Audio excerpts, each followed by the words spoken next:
Thomas and Gordon. Thomas was a tank engine who lived at the big station.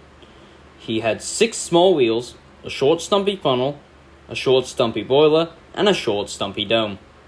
He was a fussy little engine, always pulling coaches about. He pulled them to the station, ready for the big engines to take out on long journeys. And when trains came in, and the people had got out, he would pull the empty coaches away, so that the big engines could go to rest. He was a cheeky little engine, too. He thought no engine worked as hard as he did, so he used to play tricks on them.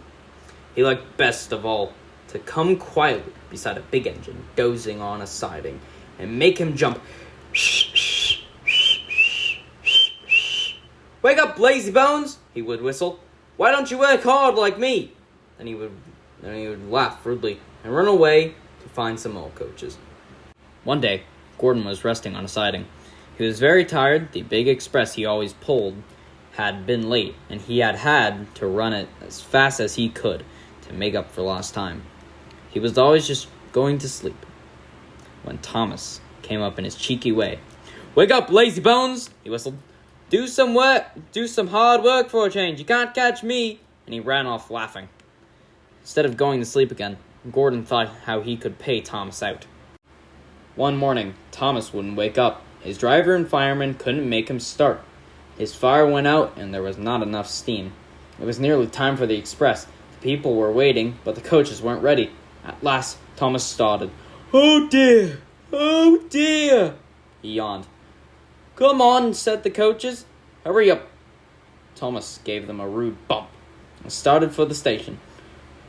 Don't stop dawdling, he grumbled. Where have you been, asked the coaches crossly. Thomas fussed into the station where Gordon was waiting. Shh. "Hurry up, you," said Gordon crossly.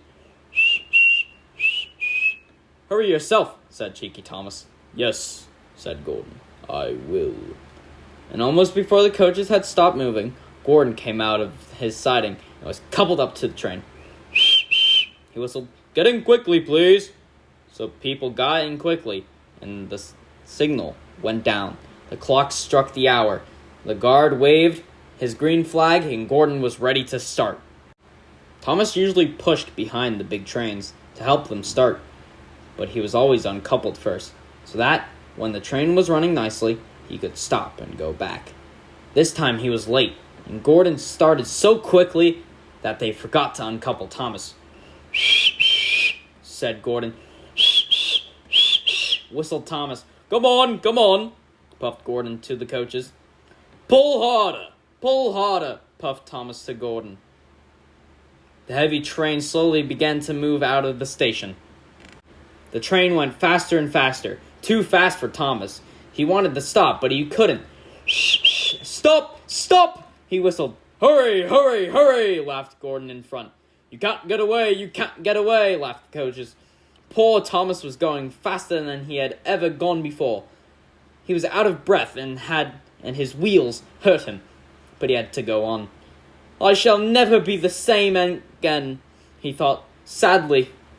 My wheels will be quite worn out. At last, they stopped at a station. Everyone laughed to see Thomas puffing and panting behind. They uncoupled him, put him onto a turntable, and then he ran on a siding out of the way.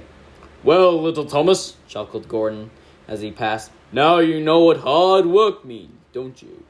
Poor Thomas couldn't answer. He had no breath. He just puffed slowly away to rest and had a long, long drink. He went home very slowly and was careful afterwards, never to be cheeky to Gordon again.